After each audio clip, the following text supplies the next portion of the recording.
Hello friends, welcome to my TET class. Friends, आज हम देखेंगे हिस्ट्री और हिस्ट्री में देखने वाले हैं अंग्रेजी राज्य की स्थापना। एक बार आपका सिलेबस भी देख लेते हैं। ये देखिए आपका सिलेबस है, यहाँ पे जो टिक लगे हैं वो कंप्लीट है। जो आज हम करने वाले हैं वो है अंग्रेजी राज्य की स्थापना। तो यहाँ देखिए दिया है अंग्रेजी राज्य की स्थापना कहाँ पर, भारत में। और ये हम कहाँ से कवर करेंगे तो ये मैं आपको दिखा दूं। ये क्लास 8 की बुक है जो हमारा इतिहास और नागरिक जीवन बुक का नाम है। ठीक है, तो आइए स्टार्ट करते हैं हम अपनी वीडियो। देखिए, भारत हमारा एक सोनिक चिड़िया कहा जाने वाला देश था, जो हम पिछली वीडियो में ही देख चुके थे। और हमने ये भी देखा था यहाँ पे बहुत सारे जो विदेशी थे, अंग्रेज, फ्रांसीसी, वो अन्य यूरोपीय कंपनियां थी, वो काफी होड़ कर रही थी कि वो भारत से व्यापार करे और अपने आप को अमीर बनाए। 18वीं सदी की बात है, जब तक मुगल साम्राज्य अपने आप में क्षीण हो चला था और छोटे छोटे जो राज्य थे, नवाब थे, वो अपने वर्चस्व को बना रहे थे, अपने दायरे को बढ़ा रहे थे। अगर उसमें हम देखें तो बंगाल आ जाता है, बंगाल में आपका बिहार व उड़ीसा आ जाते हैं, अवध, हैदराबाद, मैसूर और मराठा यहाँ पे ये प्रमुख हो जाते हैं। और मुगल बादशाह जो थे उस वक्त उनका जो कंट्रोल था वो केवल नाम मात्र का रह जाता है।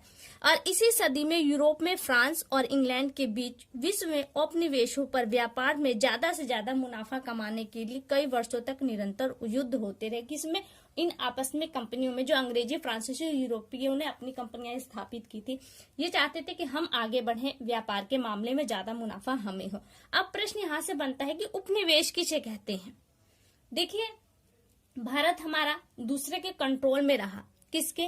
अंग्रेजों के कंट्रोल में रहा, यानी कि इंग्लैंड के। यहाँ पे हम अगर इसे समझे तो देखिए, जब एक देश यानी कि इंग्लैंड के लोग किसी दूसरे देश के जैसे भारत का अपना वर्चस्व स्थापित कर लेते हैं, भारत पे अपना कंट्रोल कर लेते हैं, अपनी शक्ति का प्रभुत्व जमा लेते हैं, तो दूसरा देश यानी कि भारत पहले देश का यानी कि इंग्लैंड का उपनिवेश राज्य बन जाता है। और पहला राज्य दूसरे राज्य के सर्वोत्तर मुख्य देश बन जाते हैं, यानी कि कंट्रोल कोर हो जाता है। भारत जब अधीन हो गया तो कंट्रोलर कौन हुआ? इंग्लैंड हुआ। और इंग्लैंड का उपनिवेशक कौन बना? भारत बन गया। कहा जाए मुख्य देश उपनिवेश राज्य के सभी संसाधनों का अपने हित में प्रयोग करता है, जिससे मुख्य देश आगे बढ़ता है। और किंतु जो उपनिवेशिक देश होता है यानी कि जो भारत है, वो गर्त में यानी कि पीछे अवनति की ओर चलता चला जाता है। क्योंकि जो पहला राज्य होता है, पहला देश होता है, वो केवल अपने ही हित के बारे में सोचता है और दूसरे देश के हित के बारे में नहीं सोचता। यही कारण था कि आज हमारा देश कहां से कहां पहुंच चुका है। अब बात आती है कि भारत को अंग्रेजों ने अपना उपनिवेशिक राज्य क्यों बनाया। तो आप बहुत अच्छे तरीके से जानते हैं कि भारत जितना संपन्न देश है, एक छोटे में अगर दूसरे देशों की तुलना करें तो इसका दायरा बहुत बड़ा नहीं है, लेकिन संपन्नता के मामले में जितना संपन्न है शायद ही कोई और देश संपन्न हो। तो यहाँ पे देख ही दिए है, औद्योगिक क्रांति के परिणाम स्वरूप कच्चे माल के लिए दूसरे देशों ने इसे अपना उपनिवेशिक राज्य बनाना चाहा।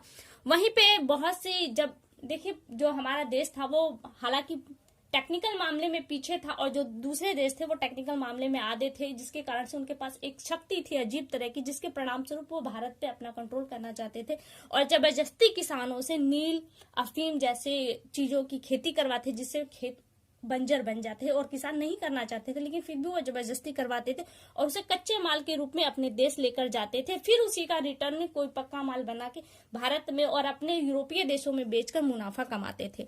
यही कारण है कि फिर अब देखिए, जब क्योंकि अब अंग्रेज कंपनी स्थापित की, अब उन्होंने डायरेक्ट किसानों से माल खरीदने के लिए ज्यादा सोचा, क्योंकि जब वो एजेंटों से खरीद रहे थे तो उन्हें कम प्रॉफिट समझ में आ रहा था। तो भारत के काफी अंदरूनी हिस्से में आ गए थे, जैसे आपके आगरा आ गया, इलाहाबाद वगैरह। तो यहाँ पे क्या किया इन्होंने, अब अपने माल को पत्तन तक ले जाना था तो इन्होंने अब रेलवे लाइनें बिछानी स्टार्ट की।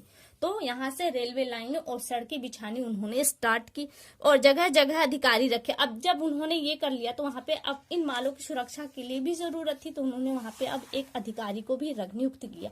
देखिए, एक चित्र के माध्यम से बताया जा रहा है कि भारत के माल को कैसे बाहर ले जाते थे, वो फिर वहां से अपनी कंपनी में उसका माल बनाते थे। अब देखिए यहाँ पे कपड़े का एग्जांपल दिया गया है।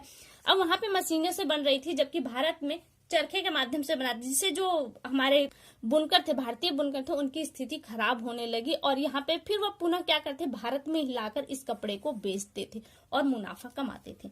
यहाँ पे अब देखिए हम तो ईस्ट इंडिया कंपनी, नील, काफी, चाय, वही चीजें यहाँ पे फिर दोहराई जा रही हैं। अगर यहाँ पे हम चले आए तो देखिए दिया है कि भारत में भी ईस्ट इंडिया कंपनी और फ्रेंच ईस्ट इंडिया कंपनी व्यापार पर कब्जा करने के लिए एक दूसरे से लंबे समय तक लड़ती रही। एक कंपनी इस कोशिश में रहती कि दूसरे को खदेड़कर भगा दे और अपना प्रभुत्व स्थापित कर ले। यहीं से अगर हम बात करें तो आ जाता ब्रिटिश ईस्ट इंडिया कंपनी की जो ताकत थी बढ़ाने का काम किसे सौंपा गया, लॉर्ड क्लाइव को सौंपा गया। वहीं दूसरी ओर आपके डुप्ले फ्रांसीसी कंपनी के नेतृत्व में आए थे, लॉर्ड क्लाइव और डुप्ले। अब यहां से देखिए एक दूसरी नीति चालू होती है, भारत के राज्य और विदेशी कंपनियों की सेना। अब यहाँ तो ये दोनों आपस में लड़ रहे थे, डुप्ले और क्लाइव, कि हमारा व्यापार में प्रभुत्व स्थापित हो। लेकिन भारत की स्थिति क्या थी कि भारत के जो छोटे छोटे नवाब थे, राजा थे, जो अपना दायरा बढ़ाना चाहते थे, अपने एरिया को बढ़ाना चाहते थे, वो आपस में ही लड़ रहे थे। देखिए दिया है युद्ध भी होते थे, वो इन्हें विदेशी कंपनियों की सहायता लेते। अब क्या करती, जो दोनों राजा दिखाती, कितना सटीक तरीका दिया है, यहाँ पे बिल्ली के रूप में दिखाया जा रहा है इंडिया के राजाओं को। तो ये आपस में लड़ते थे, तो ये जो विदेशी कंपनियां थी इनसे हेल्प लेते थे। जब मान लीजिए इसने हेल्प लिया तो ये इसे परास्त कर देता। अब इसको हेल्प देने के कारण अंग्रेज इनसे कुछ कंडीशंस रखते थे इन्हें फॉलो करने, या कुछ जमीन मांगते थे, या फिर धन मांगते थे, या फिर रहने के लिए जगह मांगते थे। और ये करते करते वो काफी भारत में अपने वर्चस्व को बना चुके थे। वहीं पे आ जाता है, आप देखिए यहाँ पे अब ऐसा क्यों हुआ कि वो भारतीय सेनाओं पर हावी हो चुके। यूरोपीय सेना के पास बेहतर नौसेना, तोपें और बंदूकें थी। यूरोपीय सैनिक नियमित अभ्यास और परेड करते थे, ड्रिल के साथ अनुशासित भी थे। इन विशेषताओं के कारण यूरोपीय सेना का पलड़ा भारतीय सेनाओं पर भारी पड़ने लगा। राजाओं की सैन्य ताकत बढ़ाने के बदले में वे कंपनियां उनसे व्यापार की कई रियायतें ऐंठने लगे। यानी कि जब वो हेल्प करते थे तो इसके बदले में वो कई व्यापारिक रियायतें लेते थे। राजा कंपनी के सैनिक की सहायता के बदले में उनसे बहुत सारा धन भेंट करता था। वहीं आगे हम चले तो देखिए अब यहाँ पे आ जाता है कि भारत से व्यापार करने के लिए ये कंपनियां आपस में ही काफी लड़ रही थी। तो यहाँ पे इन कंपनियों के भारत में जमीन लेकर इन कंपनियों ने अपनी कोठी बनाई और किलेबंदी की, उनकी सैन्य सुरक्षा भी की। और इन चीजों को लेकर भारत में जो राजा थे इनको तो कोई फर्क नहीं पड़ा इस बात से, कोई जब तक वो समझ नहीं पाए। लेकिन ये जो विदेशी कंपनियां थी आपस में ही लड़ने लगी। इनके बीच में 3 युद्ध हुए। कौन कौन से हुए? कर्नाटक का प्रथम युद्ध हुआ जो 1746 से 48 तक चला। कर्नाटक का द्वितीय युद्ध हुआ जो 1749 से लेकर 1754 तक चला। कर्नाटक का तृतीय युद्ध हुआ जो 1756 से 1763 तक चला। 1760 में जो युद्ध हुआ, यानी कि कर्नाटक का जो तृतीय युद्ध हुआ में युद्ध के फ्रांसीसी अंग्रेजों में परास्त हो गए। कौन परास्त हुए? अंग्रेजों से फ्रांसीसी परास्त हो गए। और फिर अब फ्रांसीसियों का केवल व्यापारिक मामले तक ही हस्तक्षेप हो गया। बाकी उन्होंने कंपनी जैसी स्थापना को अब रोक लगा लिया, क्योंकि किसका वर्चस्व स्थापित हो गया था? अंग्रेजों का वर्चस्व स्थापित हो गया था। और दिया है आप आगे देखिए, राजाओं और नवाबों को अंग्रेजों से खतरा हो गया। कैसे खतरा हुआ? अब देखिए हेल्प, जब ये युद्ध में राजाओं की हेल्प करते थे अंग्रेज, इसके बदले में बहुत सारी रियायतें लेने लगे। और इस पर क्या हुआ? राजाओं पे बहुत ज्यादा बोझ पड़ने लगा खर्च का। और ये भी हुआ कि राजा इनके व्यापार से तो नाखुश नहीं थे, बट लेकिन उन्हीं के राज्य में किसी और की सैन्य क्षमता बढ़े, सैन्य शक्ति बढ़े, वो उन्हें बर्दाश्त नहीं हुआ। और उनको कहीं ना कहीं ये चीज खतरे के रूप में महसूस होने लगा। और यहाँ पे दिया है कि अस्त्र शस्त्र, सैनिक बल व किलेबंदी के सहारे होने वाला व्यापार वो कोई साधारण व्यापार नहीं रह गया था। और इस बात को उस समय राजा महाराजा समझने लगे थे। अब ब्रिटिश ईस्ट इंडिया कंपनी का भारत के राजाओं के राज्य से फायदा उठाना। अब देखिए इन्होंने फायदा उठाने के लिए जो साम दाम दंड भेद नीति वाली ये सारी नीतियों को अपना लिया, यहाँ तक कि बेशर्मी की हदें भी पार कर गए। अब देखिए क्या हुआ, कंपनी के आड़ में जो कर्मचारी थे अब वो भी अपना उल्लू सीधा करने लगे। कंपनी के नाम पे वो खुद का माल खरीदते और कंपनी का बताकर उस पर लगान चुंगी जो देना होता वो उससे बरी हो जाते। तो क्या हो रहा था कि राजाओं पे और भी ज्यादा प्रेशर बढ़ने लगा, क्योंकि सिर्फ माल कंपनी का नहीं वरन जो प्राइवेट कह लें जो कर्मचारी थे उनका माल भी अब कंपनी के रूप में फ्री में जाने लगा था। तो ये सब करते करते कहीं ना कहीं राजाओं पे इस चीज का बहुत ज्यादा प्रभाव पड़ रहा था।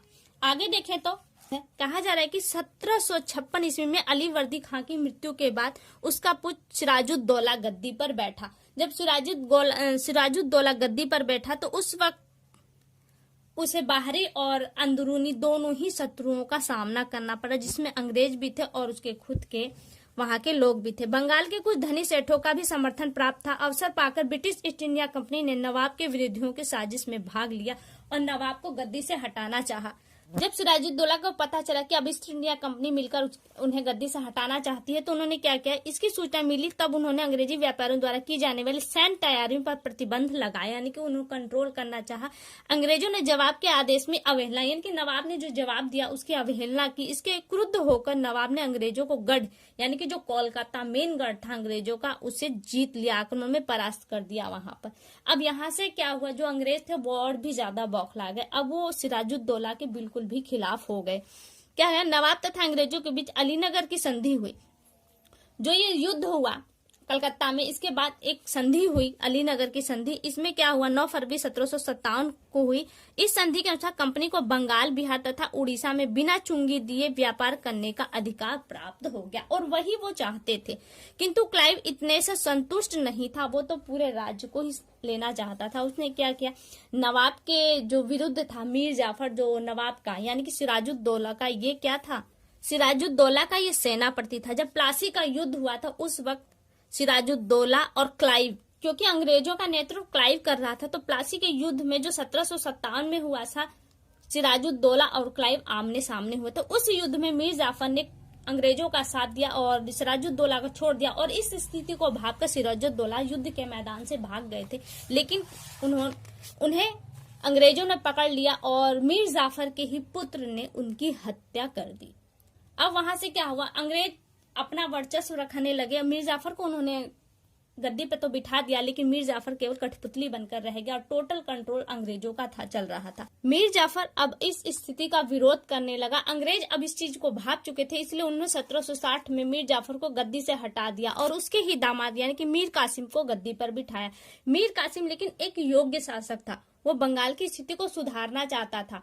तो परिणाम स्वरूप वो अंग्रेजों की इस स्थिति यानी कि अंग्रेजों ने जो स्थिति बनाई थी भारत में, वो उसका विरोध करने लगा। अंग्रेजों ने मीर कासिम की भी स्थिति को भापा और उसे हटाना चाहा। इस स्थिति को लेकिन मीर कासिम भाप गया। तो हुआ क्या, फिर देखिए, बक्सर का युद्ध हुआ 1764 ईस्वी में। उपयुक्त तीनों की संयुक्त सेनाओं का, अब उपयुक्त तीनों की, क्योंकि देखिए मीर कासिम के साथ जो अपमानजनक स्थिति बनी थी, उससे वो जब भागा तो वो अवध के नवाब शुजाउद्दौला तथा मुगल बादशाह शाह आलम साद के साथ उन्हें मिलकर अंग्रेजों के खिलाफ एक विरुद्ध गठबंधन किया, और वहां पे फिर वो तीनों मिलकर बक्सर के युद्ध में आए।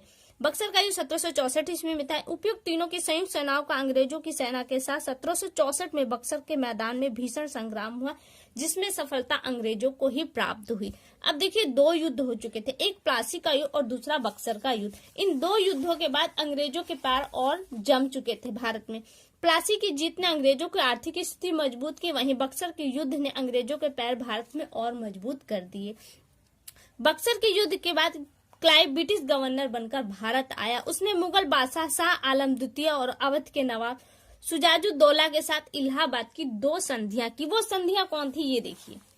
इलाहाबाद की जो प्रथम संधि थी वो 12 अगस्त 1765 ईस्वी में हुई, जिसमें मुगल बादशाह शाह आलम द्वितीय ने बंगाल, बिहार और उड़ीसा के दीवानी अंग्रेजों को सौंप दी, और अंग्रेजों ने मुगल बादशाह को 26 लाख रुपए वार्षिक पेंशन देने की संधि हुई।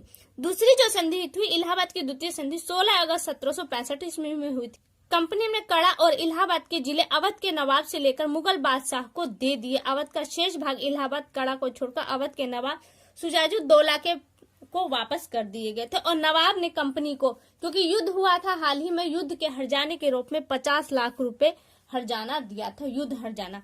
तो आप यहाँ देख सकते हैं, इस प्रकार क्लाइव ने बंगाल के नवाब से एक संधि की, जिसमें अनुसार बंगाल के द्वैत शासन की स्थापना की गई। अब देखिए, यहाँ पे आ जाता है आपका अंग्रेजों जो ने व्यापार के लिए भारत की क्या क्या चीजें महत्वपूर्ण। तो आप जानते हैं, ये बताने की चीजें नहीं कि भारत में क्या क्या चीजें महत्वपूर्ण थी। एक तो था कि वो चुंगी से मुक्त हो जाए, कर मुक्त हो जाए, वो हुआ। फिर वो व्यापार में अपनी मनमानी कर जो उनको मौका मिलता, क्योंकि वो ऐसे ऐसे कंडीशन ला देते जिससे भारतीय राजाएं भी उन कंडीशनों को तोड़ने के लिए मजबूर, सशक्त नहीं हो पा रहे थे, और वो अपनी मनमानी करते चले जा रहे थे। और यहाँ तक कि आते आते अंग्रेजों ने चांदी के भारतीय सिक्के ढालने की अनुमति क्षेत्रीय शासक से प्राप्त की, और उन्होंने सिक्कों की ढलाई भी प्रारंभ की, जिससे क्या हुआ, उनका प्रभुत्व और भी बढ़ता चला गया।